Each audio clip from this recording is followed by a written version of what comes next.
ये है मेरा उत्तराखंड का पहला दिन एंड हम लोग सबसे पहले काठगोदाम पहुँचे बाय ट्रेन। और ट्रेन से काठगोदाम पहुँचने के बाद हम लोग को हमारे ड्राइवर भैया मिल गए जो कि वहाँ के एक लोकल ही थे।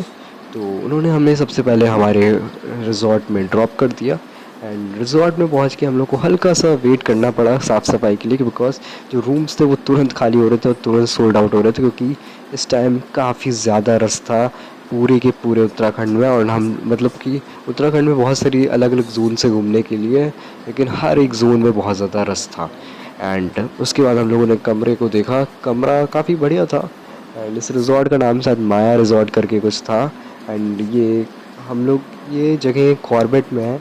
जिन लोग को कॉर्बेट नहीं पता, कॉर्बेट एक मतलब सफारी के लिए बहुत ज़्यादा फेमस है और उनका मेन ऑक्यूपेशन भी ये टूरिज़्म और सफारी से ही आता है। मेन जितनी भी इनकम होती है, तो वहाँ पे जो कॉर्बेट नेशनल पार्क करके है वहाँ पे सफारी मेन था हम लोग का, उसी को हमें भी देखना था। एंड सफारी हम लोग की अगले दिन थी, इस दिन नहीं थी। तो बस उस दिन हम लोगों ने केवल और केवल कमरा देखा। और हम लोग का उस दिन केवल शायद दो चेक पॉइंट्स थे, एक म्यूज़ियम और एक मंदिर था। एंड म्यूज़ियम हम लोग का नहीं हो पाया था बिकॉज़ म्यूज़ियम वहाँ का बहुत अच्छा भी नहीं था और हम लोग के पास टाइम भी थोड़ा कम बचा था, क्योंकि बहुत ही लंबा सफ़र हो गया था हम लोग का बाय ट्रेन, ठीक है 7-8 घंटे का था। तो हम लोगों ने खाना भी होटल में ही मंगा के खाया, क्योंकि हम लोग का लंच मिस हो गया था तो मंगाना पड़ा, वरना तो बफे सिस्टम से हो जाना चाहिए था।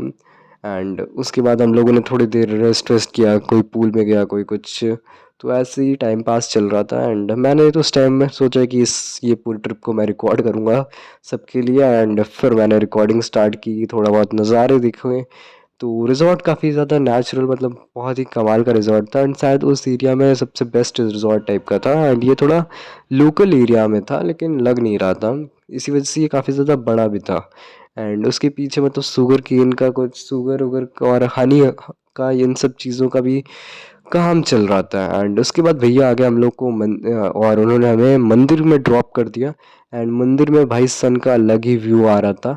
मंदिर के अंदर मैंने रिकॉर्डिंग इसलिए नहीं की क्योंकि पहली बात वहाँ मना था और मंदिर के अंदर रिकॉर्डिंग मेरे को मतलब सही नहीं लगता। तो व्यूज़ तो मंदिर के काफ़ी ज़्यादा बेस्ट थे एंड वो एक हनुमान जी का बहुत ही अच्छा मंदिर था। उसके बाद उन्होंने हमें कुछ लेक्स और ये सब नज़ारे दिखाए और हम लोगों ने रुक के भी जाके लेक्स वेक्स देखे कि कैसे नज़ारा। उसके बाद रात हो गई एंड रात को भी ये जगह काफ़ी ज़्यादा जगमगा रही थी, मतलब पूल वूल सब जगह, हर जगह लाइटिंग बहुत कमाल की थी। एंड रात को नज़ारे एंजॉय करके और खाना खा के हम लोग सो गए। और अगले दिन हम लोग 5 बजे उठे बिकॉज हम लोग को जाना था कॉर्बेट सफारी में।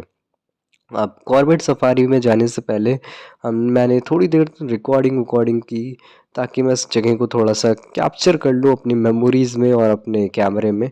वैसे तो मेरा फ़ोन थोड़ा सेकेंड हैंड टाइप हो चुका है, लेकिन फिर भी मैंने काम चलाओ रिकॉर्डिंग कर ली है। एंड वापस से वही इन सब नज़ारे देखने के बाद और ग्राउंड लेवल पे भी वही पेड़ वेड़ देखने के बाद अब टाइम हो चुका था सफारी के लिए निकलने के लिए। एंड सफारी में निकलने से पहले हम लोग को पहले एक ऐसी जगह पे जाना होता है जहाँ पे हम लोग की जीप बुक होती है। एंड जीप बुक होने के बाद हम लोग को एक गेट से जाना पड़ता है, मतलब काफ़ी 8-9 गेट्स हैं शायद सफारी क्या बोलते हैं कॉर्बेट पार्क में। एंड हम लोग को कोई दुर्गावती गेट मिला था एंड उस गेट से जाना था, मतलब जोन्स में डिवाइडेड से 13,000 स्क्वायर किलोमीटर एरिया है पूरे पार्क का। तो मतलब उसमें प्रेडेटर दिखना बहुत मुश्किल काम होता है। तो हमारे गाइड ने भी बहुत ट्राई की हम लोग को एक लेपर्ड और टाइगर दिखाने का, बट वो थोड़ा सा फेल हो गया।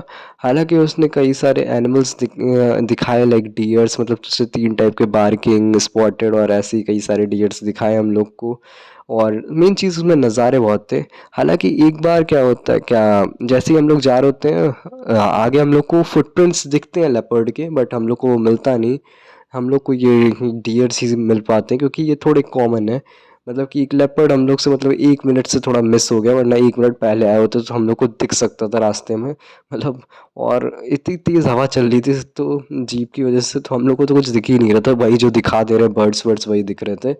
एंड उसके बाद हम लोग क्या बोलते हैं अब चल गए वापस अपने होटल की तरफ, ताकि क्या कहते हैं और इस बार हम लोग का होटल होने वाला चेंज, क्योंकि हम लोग को जाना था बिनसर। अब बिनसर में क्या बात है कि बिनसर है काफ़ी हाई एल्टीट्यूड पे, तो रास्ता हो गया था बहुत ज़्यादा लंबा और ऊंचाइयां तो इतनी हो गई थी कुछ कहने को नहीं, मतलब एक गलत टर्न और बस गए।